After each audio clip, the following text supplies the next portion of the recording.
আসসালামু আলাইকুম, আশা করি সকলেই ভালো আছেন। তো আজকের ভিডিওতে আমি আলোচনা করব প্রার্থী নির্বাচনে মাঠ বন্টন প্রক্রিয়া নিয়ে, অর্থাৎ জিডি বা টিটি বা এমওডিসি সৈনিক পদে আবেদন করেছেন, মাঠ করবেন বা করছেন আগে।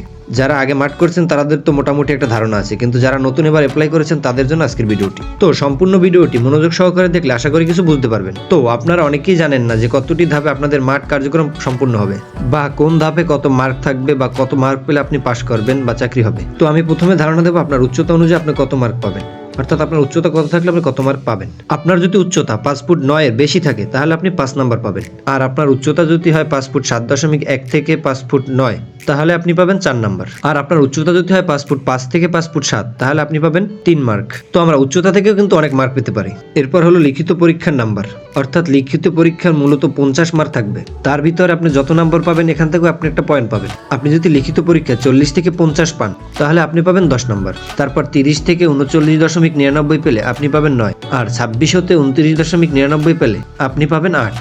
যারা 21 থেকে 26.99 পাবেন তারা পাবেন 7 নাম্বার, যারা 16 থেকে 20.99 তারা পাবেন 6, যারা 10 হতে 15.99 তারা পাবেন 5 নাম্বার, যারা 8 থেকে 9.99 তারা পাবেন 4, যারা 6 হতে 7.99 তারা পাবেন 3।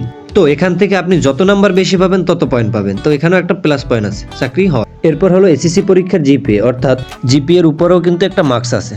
আপনারা যারা বিজ্ঞান বিভাগ থেকে উত্তীর্ণ হয়ে 4.50 হতে 5 পয়েন্ট পেয়েছেন তারা পাবেন 10, মানবিক ও বাণিজ্য থেকে 9 এবং মাদ্রাসা কারিগরি থেকে 8। তারপর যারা 4 পয়েন্ট থেকে 4.50 নিচে পেয়েছেন তারা বিজ্ঞান বিভাগ থেকে পাবেন 9 নাম্বার, মানবিক ও বাণিজ্য থেকে 8, মাদ্রাসা ও কারিগরি থেকে 7। এবার যারা 3.50 থেকে 4 পয়েন্টের নিচে পেয়েছেন তারা পাবেন বিজ্ঞান বিভাগ থেকে 8 নাম্বার, মানবিক ও বাণিজ্য থেকে 7, মাদ্রাসা ও কারিগরি থেকে 6।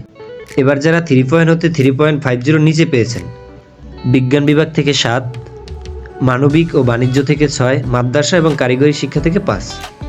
তো আমরা কিন্তু দেখলাম যে জিপিএ থেকেও আমাদের একটা এক্সট্রা মার্ক দেওয়া হয়, তো এই মার্কটা কিন্তু খুবই জরুরি চাকরি হওয়ার জন্য। এরপর হলো আপনার শারীরিক যোগ্যতার উপরও কিছু নাম্বার আছে। তো 500 মিটার দৌড় হবে, 500 মিটার দৌড়ের সময় থাকবে 1.5 থেকে 2.5 মিনিট। এই সময়ের ভিতর আপনার মূলত 500 মিটার দৌড় সম্পূর্ণ করতে হবে।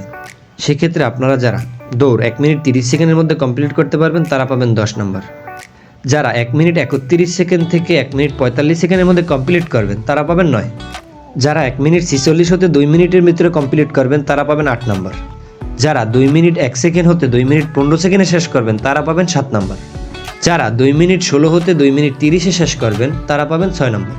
এরপরে যেটি আছে সেটি হলো ভীম, যারা 1 মিনিটের ভিতরে 5টি ভীম দিতে পারবেন তারা পাবেন 10 নাম্বার, যারা 9টি তারা পাবেন 4, যারা 8টি তারা পাবেন 3 নাম্বার। এরপর যেটা রয়েছে সেটা হলো পুশ আপ, যারা 2 মিনিটে 20টি কমপ্লিট করতে পারবেন তারা পাবেন 10 নাম্বার, যারা 17 থেকে 19টি তারা পাবেন 8 নাম্বার, যারা 15 থেকে 16টি তারা পাবেন 6 নাম্বার। এরপরে যেটি রয়েছে সেটি হলো সিট আপ, যারা 2 মিনিটে 20টি সিট আপ দিতে পারবেন তারা পাবেন 5 নাম্বার, যারা 17 থেকে 19টি তারা পাবেন 4 নাম্বার, যারা 15 থেকে 16টি তারা পাবেন 3 নাম্বার। অর্থাৎ এখানে কিছু নির্দিষ্ট সময় থাকবে, এই সময়ের ভিতরে আপনারা যতটি দিতে পারবেন ঠিক ততটি নাম্বার পাবেন, তাই চেষ্টা করবেন একটু বেশি বেশি দেওয়ার। এখানে মূলত 35 নাম্বার থাকে, অর্থাৎ এখানে যে ইভেন্টগুলোর কথা বললাম এতে সর্বমোট নাম্বার থাকবে 35, এবং পাশাপাশি মৌখিক ও মনস্তাত্ত্বিক এই দুইটি বিষয় মিলিয়ে আপনাদের থাকবে 15 নাম্বার, অর্থাৎ টোটাল সকল ইভেন্টস মিলিয়ে 50 মার্কের পরীক্ষা হবে। তো এই 50 মার্কের ভিতরে যারা সম্পূর্ণ ইভেন্ট কমপ্লিট করে ভালো একটা নাম্বার তুলতে পারবেন ইনশাল্লাহ তাদের চাকরি হয়ে যাবে। তো আজকের ভিডিওটি এই পর্যন্তই, দেখা হচ্ছে আবার কোনো নতুন ভিডিওতে, ততক্ষণ মধ্যে ভালো থাকবেন। আসসালামু আলাইকুম। যারা যারা এখনো চ্যানেলটিকে সাবস্ক্রাইব করোনি তাড়াতাড়ি সাবস্ক্রাইব করো এবং পাশে থাকা বেল আইকনটিকে অলে সেট করে রাখো, তাহলে পরে কি হবে, আমি যখন কোনো নতুন আর্মি রিলেটেড ভিডিও ছাড়বো সবার আগে তোমার কাছে নোটিফিকেশন চলে যাবে।